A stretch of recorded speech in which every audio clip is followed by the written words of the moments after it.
All right, good evening, everybody. If you are heading to the football game tomorrow up at Fenway, well, we are talking about 11 a.m. kickoff, and the weather may be a little dicey for the first few hours of the day. We're talking about some periods of freezing rain and freezing drizzle, not only here in Connecticut, but also into Massachusetts, including the Boston metro area. So if you're traveling up there to do some tailgating early, watch out for that. But eventually temperatures rise above that freezing mark, and we'll just see some showers, and temperatures eventually during the game will warm up to about 40, 41 degrees. All right, so we do have this first alert weather day for you. This is really tonight into tomorrow morning. We haven't seen any precipitation move into Connecticut yet, but within the next several hours, we'll start to see it. And initially, we'll see some freezing rain, some freezing drizzle, which could cause a glaze of ice, especially on untreated areas. So be mindful of that if you have any overnight traveling. And again, the first few hours of the day tomorrow. This is really an inland situation, especially some of the valley areas that trap the cold air a little bit longer. Not an issue along the immediate shoreline. And speaking of, we are looking right now at live first alert radar, not picking up on any precipitation just yet, but it's not too far away here. You can see in Connecticut, we're starting to increase our clouds, and just in the last few frames here, you can see some of that precipitation just starting, and notice that shade of pink. So again, a little bit of icing taking place here in portions of the southern tier of New York, northeast Pennsylvania, and eventually we're going to see this precipitation move in our neck of the woods. And once again, we could be dealing with a little bit of that wintry weather too before we see it switch over to just some showers.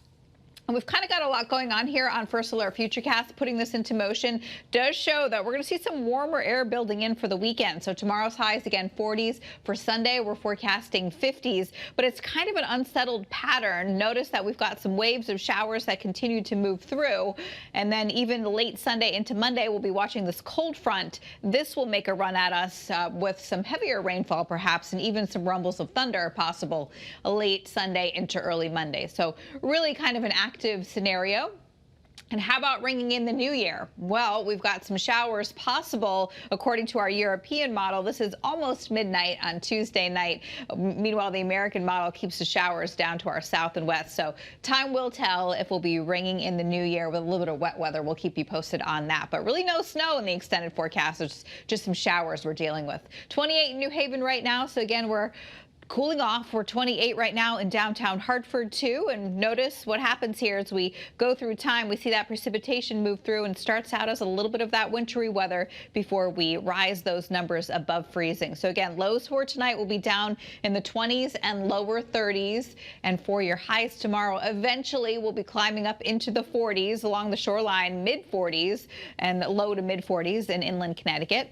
And then as we take a look at our first alert, we'll take a look at the 3-day forecast first. By Monday, again, another mild day, Sunday and Monday, both in the 50s with, again, some showers. And then we dry out temporarily Tuesday, but late Tuesday into Wednesday, could we be dealing with some more showers to ring in the new year? Notice temperatures are above normal by quite a bit for the next several days. By Thursday, we're down to 41, and by Friday, breezy and a high of 35.